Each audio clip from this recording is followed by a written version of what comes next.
Hello friends, welcome back to my YouTube channel. इस chapter के अंदर अभी हम चैप्टर 1 की अगर बात करें तो अभी तक हमने 3 तरह के रिएक्शंस पढ़े हैं। पहला कॉम्बिनेशन रिएक्शन, दूसरा डीकंपोजिशन रिएक्शन और तीसरा हमने पढ़ा डिस्प्लेसमेंट रिएक्शन। चौथा रिएक्शन हमने अभी शुरू किया था लेकिन उसे हम कंप्लीट नहीं कर पाए थे, तो आज पहले उस रिएक्शन को कंप्लीट करेंगे और उसके बाद इस चैप्टर के अंदर जितने भी हमारे पास रिएक्शंस बचे हैं, आज जो नंबर ऑफ रिएक्शंस हैं वो सारे के सारे कंप्लीट हो जाएंगे। तो लास्ट टाइम हमने जो रिएक्शन हमने शुरू किया था उसका नाम था रेडॉक्स रिएक्शन, ये रहा आपके सामने। लेकिन रेडॉक्स का मतलब है रिडक्शन प्लस ऑक्सीडेशन। लेकिन ये लगा लीजिए, रेडॉक्स रिएक्शन का बेसिक समझने से पहले हमें यह समझना जरूरी है कि ऑक्सीडेशन और रिडक्शन बेसिकली होती क्या चीज है। तो पहले मैं आपके सामने यहां पे ऑक्सीडेशन और रिडक्शन का डिफरेंस दिखा रहा हूं ताकि आप लोगों को आगे रेडॉक्स रिएक्शन का बेसिक मैकेनिज्म समझने में आसानी हो। तो चलिए हम शुरू करते हैं। सबसे पहले ऑक्सीडेशन। तो पहली बात अगर बात करें ऑक्सीडेशन की, ऑक्सीडेशन का मतलब होता है एडिशन ऑफ ऑक्सीजन।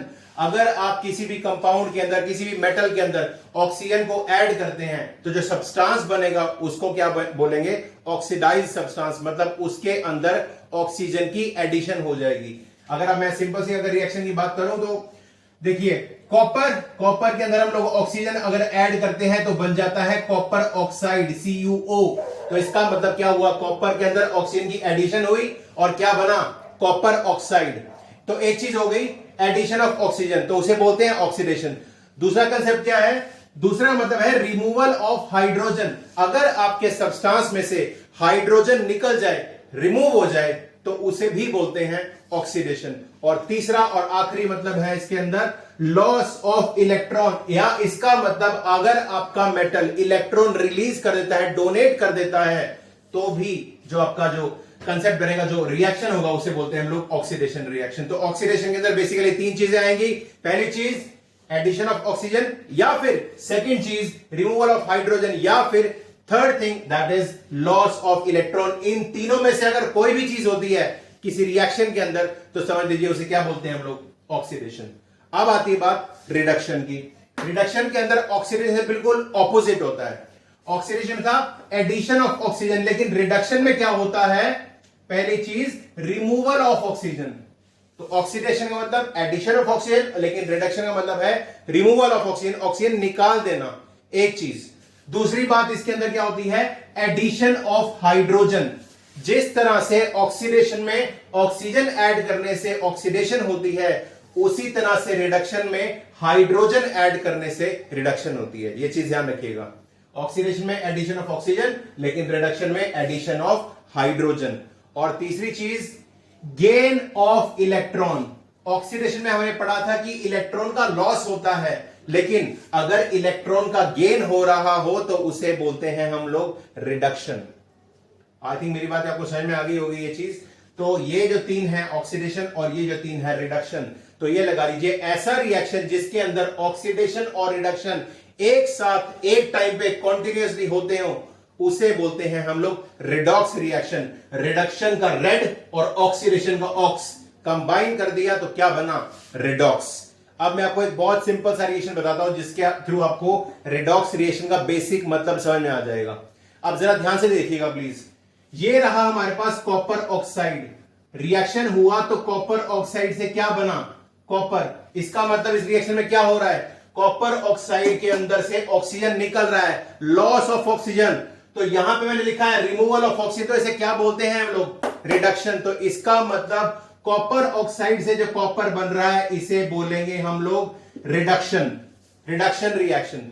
एक चीज हो गई। दूसरी बात, हाइड्रोजन की बात करें तो हाइड्रोजन H2 से क्या बन रहा है? H2O। इसका मतलब क्या हुआ? हाइड्रोजन के अंदर एक ऑक्सीजन ऐड हो गई। और हमने पहले पढ़ा था एडिशन ऑफ ऑक्सीजन को क्या बोलते हैं हम लोग? ऑक्सीडेशन। तो यहां पे हो रही है ऑक्सीडेशन। तो ये देखिए इस रिएक्शन के अंदर ऑक्सीडेशन और रिडक्शन एक साथ एक टाइम पे हो रही है, तो इसीलिए इस रिएक्शन को क्या बोलते हैं हम लोग? Redox reaction. तो ऐसे रिएक्शन जिसमें ऑक्सीडेशन और रिडक्शन एक ही साथ एक ही रिएक्शन में होती है उसे बोला जाता है रिडॉक्स रिएक्शन। आई थिंक मेरे हिसाब से आपको कोई पॉइंट समझ में आ गया होगा। अगर कोई प्रॉब्लम रहे तो प्लीज कमेंट में डाल दीजिएगा, नेक्स्ट लेक्चर में आपका प्रॉब्लम सॉल्व हो जाएगी। अब हमारे पास बचता है हमारा लास्ट रिएक्शन आज का, जिसे हम बोलते हैं एक्सोथर्मिक रिएक्शन और एंडोथर्मिक रिएक्शन। अगर हम बात करें तो शायद आप लोगों ने पहले सुना भी होगा, लेकिन फिर भी हम लोग इसे फर्दर क्लैरिफाई करते हैं। पहली चीज है एंडोथर्मिक रिएक्शन। अगर इस वर्ड को हम दो पार्ट में ब्रेक करें तो बनता है एंडो और थर्मिक। थर्मिक का मीन्स टेम्परेचर, हीट, और एंडो का मतलब इनटेक। तो ऐसे रिएक्शन जिसके अंदर हीट चाहिए होती है रिएक्शन को पूरा कराने के लिए, या हीट का इनटेक होता है रिएक्शन को पूरा कराने के लिए, उसे बोलते हैं हम लोग एंडोथर्मिक रिएक्शन। मतलब ये लगा लीजिए इसमें हीट की जरूरत होती है अगर हमारे को रिएक्शन पूरा कराना है तो उसे बोलते हैं एंडो। एंडो मींस इनटेक और थर्मिक मींस हीट या फिर टेम्परेचर। मैं आपको सिंपल से दो रिएक्शन दिखाता हूं। देखिए ये है मर्क्यूरिक ऑक्साइड HgO। इसको अगर हम लोग हीट करते हैं तो इसमें क्या होगा, मरकरी और ऑक्सीजन अलग अलग हो जाएंगे। तो ये रहा दो मरकरी और साथ में ऑक्सीजन मॉलिक्यूल। तो इसमें क्या हुआ, हीट देके हमने मर्क्यूरिक ऑक्साइड में से मरकरी अलग और ऑक्सीजन को अलग अलग कर दिया। तो ये कौन सा रिएक्शन हुआ, एंडोथर्मिक, क्योंकि हमारे रिएक्टेंट ने हीट ली है और उसके बाद मरकरी और ऑक्सीजन अलग अलग हुए हैं। तो इसे बोलते हैं हम लोग एंडोथर्मिक रिएक्शन। एक और एग्जांपल है NH4Cl, जिसे हम लोग अमोनियम क्लोराइड बोलते हैं। इसके अंदर भी अगर हीट देंगे तो अमोनियम क्लोराइड में से अमोनिया NH3 बाहर निकल जाएगा। अब इसमें से अगर NH3 निकल गया तो यहां पे क्या बचेगा, H, और यहां बचेगा Cl। तो अमोनिया और HCl अलग अलग हो जाएंगे with the use of heat energy. तो इन दोनों रिएक्शंस के अंदर एक चीज कॉमन है कि दोनों के अंदर हीट देके मॉलिक्यूल टूट रहा है। मर्क्यूरिक ऑक्साइड बन गया मरकरी प्लस ऑक्सीजन, और अमोनियम क्लोराइड बन गया अमोनिया प्लस HCl। हीट देके, अगर आपको याद हो तो हमने थर्मल डीकंपोजिशन रिएक्शन पढ़ा था, उसके अंदर में यही था। हमने कैल्शियम कार्बोनेट को हीट किया था और हमें क्या मिला था, कैल्शियम ऑक्साइड और कार्बन डाइऑक्साइड। तो बिल्कुल ऐसा ही इसके अंदर भी हो रहा है। तो इसके अंदर बेसिकली वही चीजें हो रही हैं, हीट देके रिएक्टेंट से प्रोडक्ट बनाई जा रही है। तो ऐसा रिएक्शन जिसमें हीट ली जाती है उसे बोलते हैं हम लोग एंडोथर्मिक रिएक्शन। अब आते हैं हमारी लास्ट चीज, एक्सोथर्मिक रिएक्शन। अब आती है बात एक्सो। इसका मतलब क्या है, ऐसे रिएक्शंस जिसके अंदर हीट निकलती है रिएक्शन करने पे, उसे बोलते हैं exothermic reaction. Endo means intake और एक्सो मींस आउट, रिलीज होना। तो ऐसे रिएक्शंस जिसके अंदर से हीट रिलीज होगी, बाहर निकलेगी, ऐसे रिएक्शंस को बोलते हैं हम लोग एक्सोथर्मिक। एक्सो मींस बाहर निकलती है हीट। एग्जांपल है ये देखिए,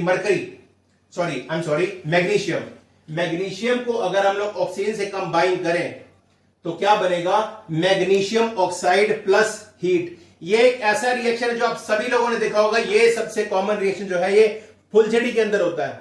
फुलझड़ी की तार के ऊपर जो पेस्ट लगाई जाती है वो होती है मैग्नीशियम की, और जैसे ही हम लोग ऑक्सीजन में इसको रिएक्ट करते हैं वो बहुत जल्दी आग पकड़ लेती है और फ्लैशेस निकलते हैं बहुत ज्यादा व्हाइट कलर के।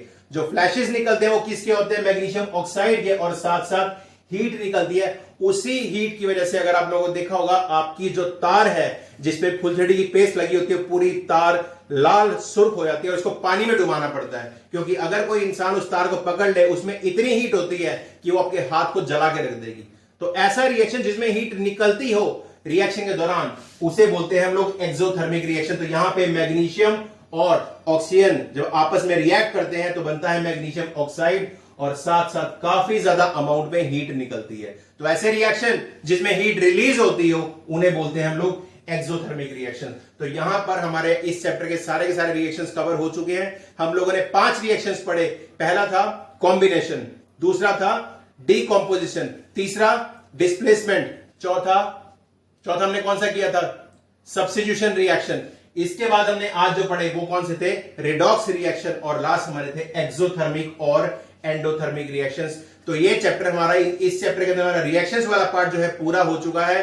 अब इसके अंदर सिर्फ 2 कंसेप्ट बचे हैं, कोरोजन और एलॉयज। ये जो टॉपिक्स हैं मैं आपको नेक्स्ट लेक्चर में पूरे करा दूंगा, और उसके बाद फिर हम लोग नेक्स्ट चैप्टर के बेसिक कंसेप्ट समझेंगे। तो आज के लिए इतना काफी है। Thank you very much.